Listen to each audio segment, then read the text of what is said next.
Well, this morning we are continuing on in our study in Genesis, and we're looking at the story of Abraham. And what it seems like the last week and this week is that we're sort of taking this detour, this no detour at all, which is the story of Sodom and Gomorrah. You may not know much about Sodom and Gomorrah, but you may be familiar with the term Sodom and Gomorrah, or you may be termed with the term Sodom or Sodomites. And so we get this from the Bible. You may not know much about the Bible, but you may know that Sodom is not a good place. In fact, actually, if we're going to talk about the two bad places of the Scriptures that continually do not refer to good things, is typically Babylon and Sodom. Those are kind of like the two. And so with this, we get the Sodom story, the Sodom and Gomorrah story, very early on. And it's one of the famous stories. And I'm always curious about why some stories in the Bible are more famous than others. I mean, think about this. I mean, there's lots of wonderful stories. And there's some stories that when I preach them, people go, yeah, I know that story. I know that story. Even if you're not familiar with the Bible or not even a Christian, you may be familiar with the story. And so I'm always curious about why some stories are more famous than others. And sometimes it's because there's this story of we think of David and Goliath. That's a big story that maybe people may know, is that David defeated Goliath. And maybe that's famous because it's an underdog story. The one who shouldn't have won. Against all odds, David defeats the giant. And often maybe you feel like the underdog, so you go, yeah, that's me. And maybe against all odds, I could win too. So maybe that's why it is. Or the stories of Noah who builds the ark in great moments of faith. Builds this ark in the middle of nowhere. And what we see there is then God uses the ark to save as he's bringing judgment upon the world. But the story of Sodom is really interesting to me because it's really, it's often remembered, it's a story of just destruction. And I go, why is a story of destruction so prevalent? Why is this story of God destroying something one of the stories that makes it to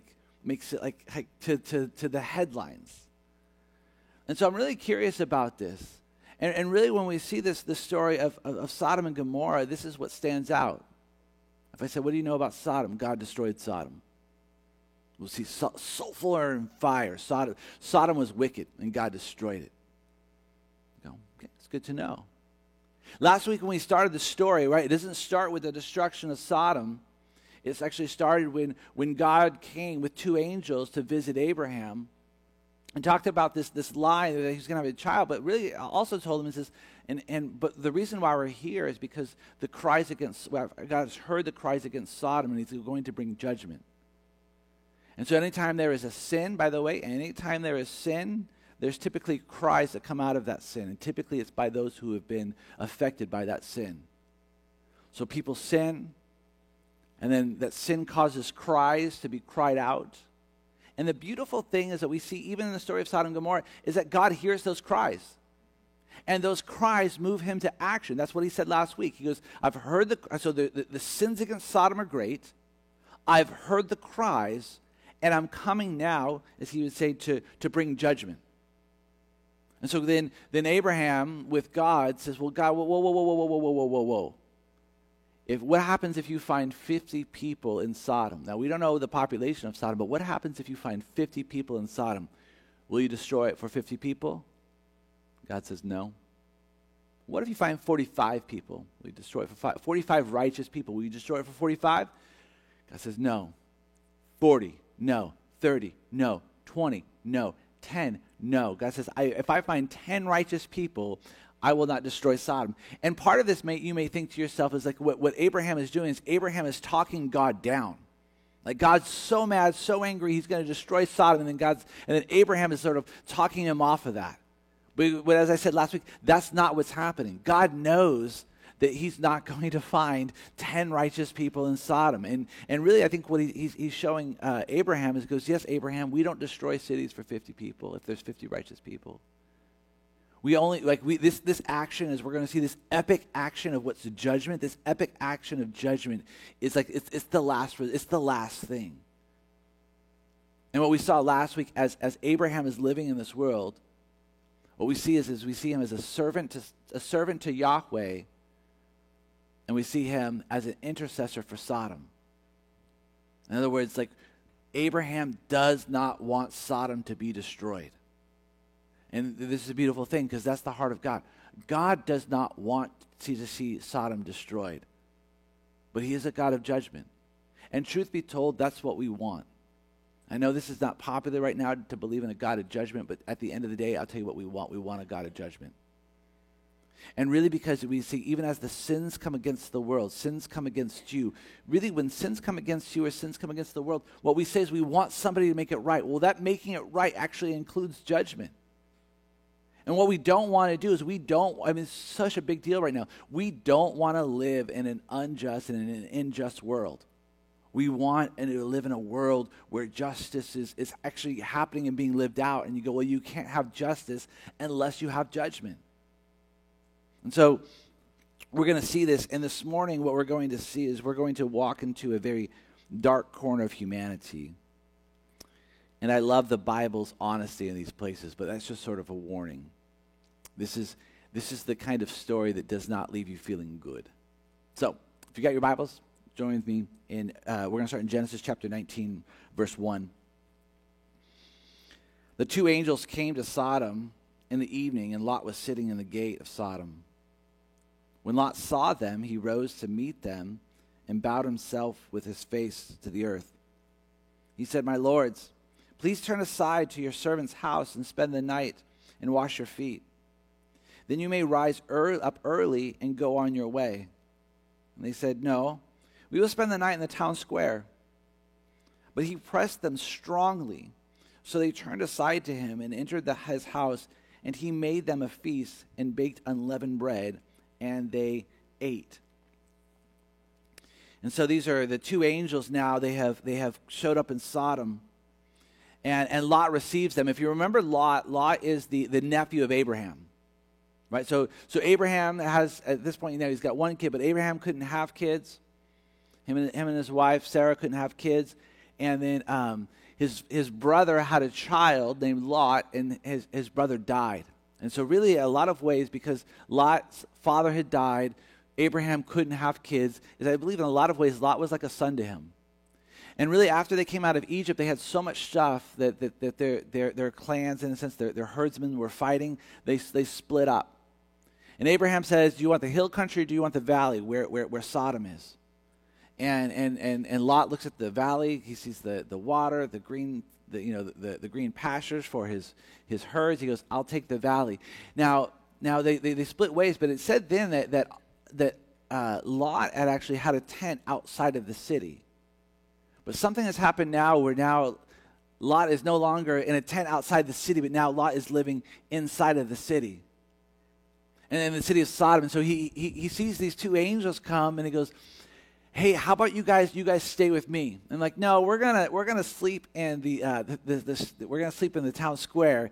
And if you know the story, you go, as Lot, I think, knows that this is not safe. Like, no, you probably shouldn't be out. You probably shouldn't be out. Sometimes when I travel the world and the sun goes down, and then people start like, "You probably shouldn't be here, bro. Like, you should probably go back to your hotel now because it's not safe."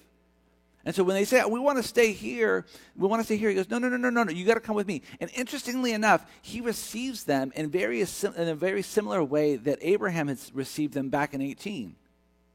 He falls on his face. He says, "I want you to wash your feet." And then he brings them into his home, and then he gives them a feast. This is what Abraham did. And so in this wicked city where hospitality is huge, is actually, Lot does a really good job of welcoming in these strangers. And so he greets these two strangers. He receives them in a very similar way. And so we get then verse 4. It says this: "But before they lay down, the men of the city, the men of Sodom, both young and old, all the people to the last man, surrounded the house. And they called to Lot, 'Where are the men who came to you tonight? Bring them out to us, that we may know them.' Lot went out to the men at the entrance shut the door after him, and said, I beg you, my brothers, do not act so wickedly. Behold, I have 2 daughters who have not known any man. Let me bring them out to you, and do to them as you please. Only do nothing to these men, for they have come under the shelter of my roof. But they said, Stand back. And they said, This fellow came to sojourn, and he has become a judge. Now we will deal worse with you than with them. Then they pressed hard against the man Lot, and drew near to break the door down. But the men reached out their hands and brought Lot into the house with them, and shut the door, and struck them with blindness. The men who were at the entrance of the house, both small and great, so that they wore themselves out, groping for the door. Now, before we go on, we should read these stories and feel saddened and sick to our stomach. I mean, these stories that we read like this, we go, this is like wicked. And we go, yeah, that's actually what God was getting at. And it should trouble us, it should sadden us, it should sicken us. As we should any time that we are exposed to the depravity of humanity. And I think that it would be false for us to believe that this kind of depravity isn't happening today. I think it would be false of us and naive of us to say, man, isn't it a good thing that this kind of depravity isn't happening today? Now, I don't know, maybe not be as widespread or as centralized, I don't know. But we would be naive and foolish, I think, to think that this kind of depravity isn't happening today. We'd be foolish to think that this kind of depravity is only bound to the pages of Scripture. And I go, nope. And every time we're exposed, you read a story, you see, you hear, every time we're exposed to the depravity of humanity, it should sicken us. It's interesting because everybody wants to talk about there's a huge difference between Christianity and culture right now, and the gap is widening. There's this huge difference between Christianity right now and the culture, and the gap is just widening. I go, yeah, and they go, this is a gap of morality. It's morality, Josh. I go, I don't think that's actually the base. I think morality is just one of them, but they go, it's all about morality. I go, no, it's not all about morality. It's all about politics. I go, no, it's not all about politics. It's all about policies. I go, no, it's not all about policies either. Actually, if I was going to boil down, just kind of, overgeneralize, by the way, one of the big differences at the foundation between Christianity and our culture right now is the simple question of, is humanity at its core, good or bad? I think our culture would say and want to believe that at our core, humanity is good. It's just all of these things are pushing down the goodness. And if we can just pull off all of these things that are pushing down its natural goodness, then humanity will just flourish. And I go, well, here's the thing, is that actually Christianity has a different view of that. Not maybe all Christians, but Christianity has a different view of that. This is actually at our core, we're not good. At our core, we are wicked. At our core, we too are evil. And I know that that's hard to believe. Now, what I would affirm is that there is a sense that humanity should be good at its core. Now, I agree with that statement 100%. I believe that humanity should be good at its core. We read Genesis 1 and 2. What is it? Humanity at its core. We go, yes, that God has created humanity to be good. And so I would affirm the statement that humanity at its core should be good, but I would disagree with the statement that at its core humanity is good. And truth be told, I believe that at its core, humanity is wicked and evil. And I've got a whole bunch of my own personal history to tell you about that. I've got a lot of world history that would show you that. And so I'll be talking with people, and they go, well, essentially humanity is good. And then they want to build this whole other case. I go, actually, I'm going to reject your premise. I don't think that humanity is good. And if you think humanity is good, like, just show me in history. Let's pull out our history books. And we don't have to pull out the Bible. Let's pull out the history books and you show me, what are you, like, where do we get this from? There's a difference between humanity should be good and humanity is good. And I think one of these stories points to this. So they're about to go to bed. And it says that the city, the men of the city, young and old. And I think what it's doing here is saying this was not just an isolated problem. This was not just a small group. This was, I don't think literally the whole city was out there, but I think it was saying it was a smattering of, enough to say this was the city, young and old. This was not an age thing. They were coming out, and they come to the door, and they said, give us the men. Where are the men who came to visit you today? Bring them out so that we may know them. And to be clear about this, because there are some people who disagree on this, but to be clear about this, what I believe it's saying is that we may know them sexually. And we would say that this would be some sort of essentially like a gang rape. And then what's Lot's response? Don't act so wickedly. So actually, Lot gets it. Lot gets that this is a wicked act. Like, don't, guys, look, he goes out there, he shuts the door. He says, don't act so wickedly. And then what does he do? He says, I've got two daughters who have known no men. You can have them, and you can do, as it says, you can do with them as you please. Now, if you're a mother or a father, you're like, big fat nope. Like, you're thinking, at the end of the day, if it comes down to strangers or my two daughters, you would say, there's not even like, hey, yeah, so this guy's name is this, and this guy's name is this, and then here you go. Like, that's how you would, there would be no question. Now, this is what you say, this is a different culture, right? Where hospitality is very huge. How you receive the stranger says a lot about who you are as a people, which is, by the way, still true for us today. How we receive the stranger says a lot about who we are, character, integrity. And this is a hospitality culture. And that's what he says, basically. He goes, whatever happens to the guest in a hospitality culture, hospitable culture, whatever happens to the guest in your care, that's directly on you. But make no mistake about it. What Lot is saying is, don't do this wicked thing over here. No. Do this culturally less perceived wicked thing over here. And so I don't want you to think for any second that really that Lot's offer is like pleasing to God. It's not. In fact, actually what he says is, don't do this wicked thing. No. Instead, do this, what he would perceive to be this less wicked thing. And these strangers then were then to be protected. And I go, well, this isn't the answer. It's interesting that actually Lot could have said, no. Thank you for coming, but no. He could actually have also said, no, actually, you can do to me what you would like to do to them. You can do that to me.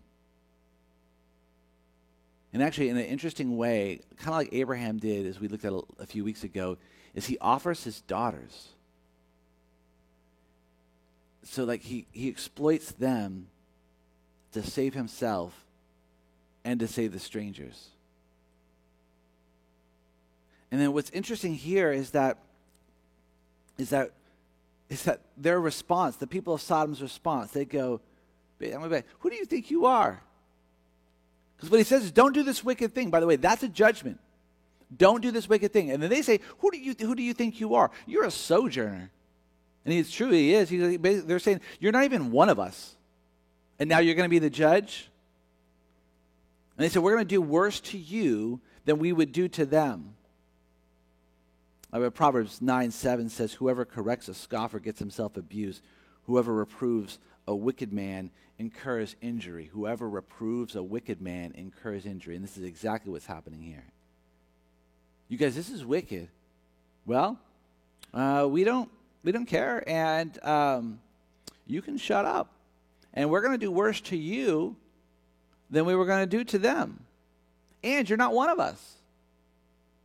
I mean, this is how like peer pressure works, right? You want to know if you belong. When a group is going in a certain direction and then one of them says, guys, I don't think we should do this, either that group will say, you don't belong, either the group will listen and go, you know what, you guys, he's right, we probably shouldn't do this. Or the group will then like really excommunicate or chastise or set or exile out that other person and say, you don't belong to us. And this is what they do. They're confronted with their sin, and instead of turning around, they say, we're going to do worse to you. When years ago now, John Elliott, in one of our pastoral meetings, he had said, he goes, when people are caught in sin, either they turn around or they double down. And I go, yeah, that is so true. That's true of my own story. That's true of your story. That's true of lots of stories, that when people get confronted with their sin, either they turn around or they double down. And what we see here with the people of Sodom, when they're confronted with their sin, is that they double down. You are wicked. Sin is confronted. What do? Turn around, double down. Double down. Who do you think you are? We will do worse to you. We will do worse to you than we're going to do to them. And then they're actually confronted a second time with their sin, right? When the angels come out and they blind them. The angels blind all of the men of Sodom. And what do? Do they turn around or they double down? They double down. They start, what does it say? They wear themselves out groping for the door. I mean, it seems like at the point of blinding you, like, hey guys, maybe we should rethink our life choices and like, let's go back home. But they don't do that. They keep on, they're doubling down. They keep on moving forward. They wear themselves out groping for the door. Now, before we're too harsh on the people of Sodom, you go, you know this, right? You do the exact same thing. You've been confronted with the actions of your sin, the consequences of your sin. And you're like, I should either stop this or I can move forward. And you go, yeah, I think I'm going to start groping for the door now. Blinded. Consequences. I'm going to start groping. And this is what we see the people of Sodom do. And it's interesting that the angels then save Lot. The angels actually bring Lot in. That's what it says. The angels, they grab Lot, they bring him in. And in doing so, that actually the angels save both Lot themselves and Lot's daughters. And here it is. It's very interesting. Lot thinks he's saving and protecting these strangers. And then in a moment, these strangers that are not strangers, they're angels. These strangers are saving and protecting Lot. Then the story goes on in 12. Then the men said to Lot, have you anyone else here? Sons-in-law, sons, daughters, or anyone else, or anyone you have in the city. Bring them out of the place, for we are about to destroy this place, because the outcry against its people has become great before the Lord, and the Lord has sent us to destroy it. So Lot went out and said to his sons-in-law, who were to marry his daughters, up, get out of this place, for the Lord is about to destroy the city. But he seemed to his son-in-laws to be jesting, or as we would say, joking. And so they tell Lot the plan. It's interesting because Lot says, hey, I'm going to make you a cake, I'm going to make you a feast, and then tomorrow when you wake up, you can go on your way. And then Lot finds out here, he goes, no, we're not going on our way. This is our way.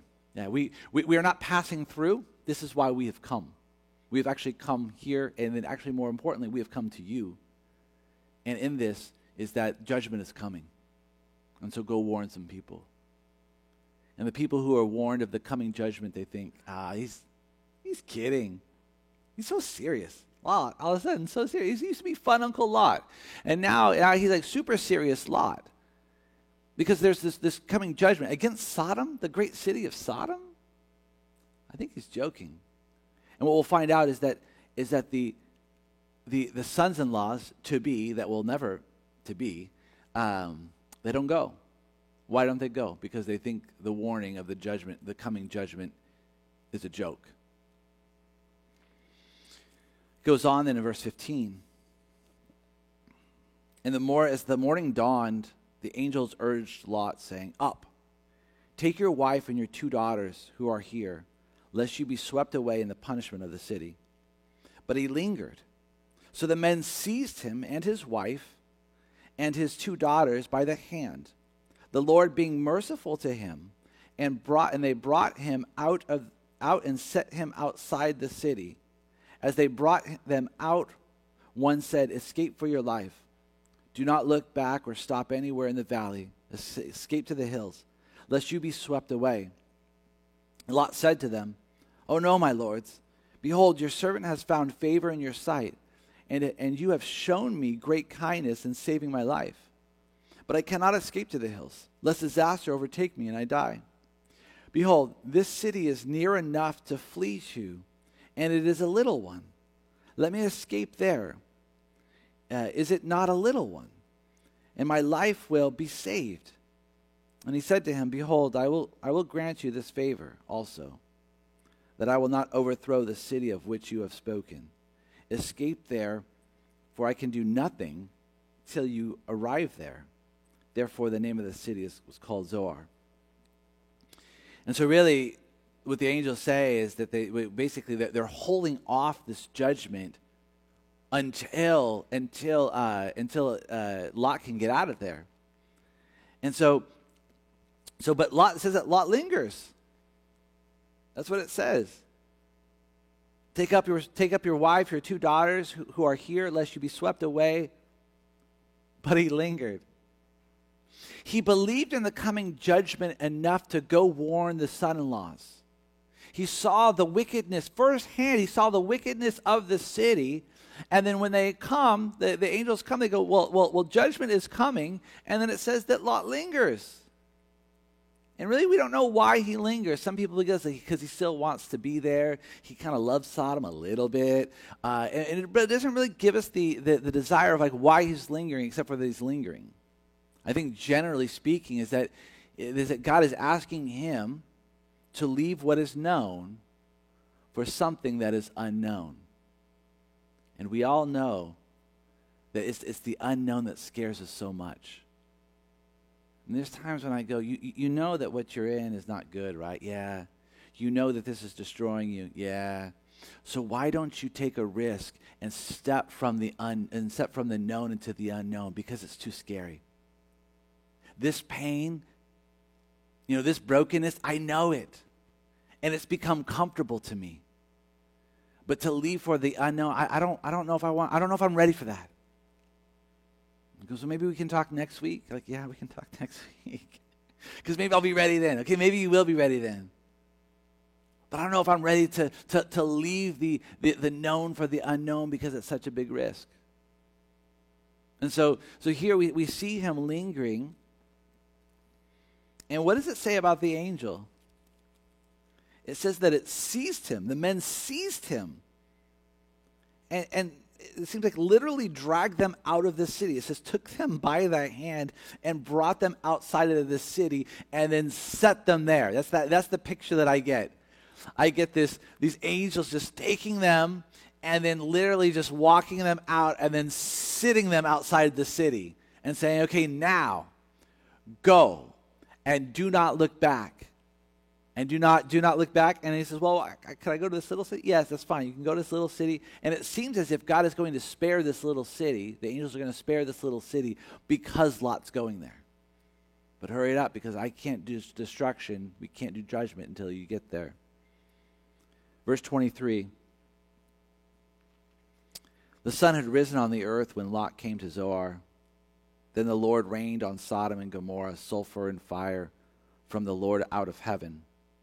And he overthrew those cities and all of the valley and all of the inhabitants of the city and what grew out on the ground. But Lot's wife behind him looked back, and she became a pillar of salt. And Abraham went early in the morning to the place where he had stood before the Lord. And he looked down towards Sodom and Gomorrah, and toward the land of the valley, and looked, and behold, the smoke of the land went up like the smoke of a furnace. And so it was, when God destroyed the cities of the valley, God remembered Abraham and sent Lot out of the midst of the overthrow, when he overthrew the cities in which Lot had lived. And so Lot's wife looks back, and Abraham looks down. Lot's wife looks back, becomes a pillar of salt. You go, why? I don't know. I mean, it doesn't really tell us. It seems as if then somehow she's a part of that judgment for looking back. And then Abraham looks down. Lot's wife looks back. Abraham looks down. Very interesting. It's as if the way that this is written, it's actually in the weird way that Abraham is standing in the position of God. He is literally standing where God was. That's what it says. He's standing where God was the day before. He's literally standing where God was, and he's looking down. And typically when somebody in the scriptures is looking down on what is happening, it's almost always God who is looking down on what is happening. And here, what Abraham sees is he's looking down in the valley. And by the way, if you've ever been to Israel, you can stand on these mountains and you can look down into this valley. So it's very possible. Is that as he's looking down in this valley, what he sees is he sees the smoke rising up, and it's surely the judgment of God. And I'm thinking to myself, what does Abraham think in this moment? He's probably thinking, well, I guess he didn't find 10 people. I guess he didn't find the 10 righteous. But you remember, don't forget, his nephew is here. And as far as we know, there's no advanced information that Abraham got that Lot got out of that. And so much like maybe you're watching a tragedy, you hear about a major car accident on a freeway that you knew a loved one was driving. You go, oh no, is he a part of that? But I'll tell you what Abraham, I don't think that he's doing. I don't think that he's celebrating. And I think that right now, often in Christianity, is we want God's judgment to come so that we can celebrate. And he doesn't. Abraham doesn't. God doesn't. When God's judgment comes, when his condemnation comes, he's mourning. We see Jesus doing this. I mean, before he goes to the cross, this is when the judgment and the condemnation is going to come onto Jesus. This is not a celebratory moment. This is a mourning moment for him. And even as he looks at Jerusalem and he sees the coming judgment on Jerusalem, he weeps. And whenever we are, as people, whenever we experience, whether on a personal level, whether on a corporate level, whenever we experience and see firsthand the judgment of God, is I think this place of like, it's a mourning. It's sobering. It's terrifying. But let me ask you this. This will probably go back to your high school or college English classes, so buckle up. But what's this story about? I think a lot of times in Christianity we go, this is about the destruction of Sodom. I go, is it? I mean, is that what this story is about? It's interesting because in Christianity we go, yeah, and then God destroyed with sulfur and fire, and this is what happens to wicked cities. I go, yeah, I mean that's often what we hear, yes, but is that? I mean, you read this story, you reflect on this story, think back to your English classes, and your English teacher would go, is that what this story is about? And I would make the argument to you that this is not what that story is about. Is God's judgment a part of this story? You go, absolutely, it is a part of this story. But is that the story? I go, it's not the story. What's the story? God saved Lot. That's the story. Is judgment a part of that? Absolutely, because anytime you have salvation, you're implying some sort of peril. I have come to save you implies peril. So there is, and the peril here is the judgment of God. And so even though there is the peril, that's not the story.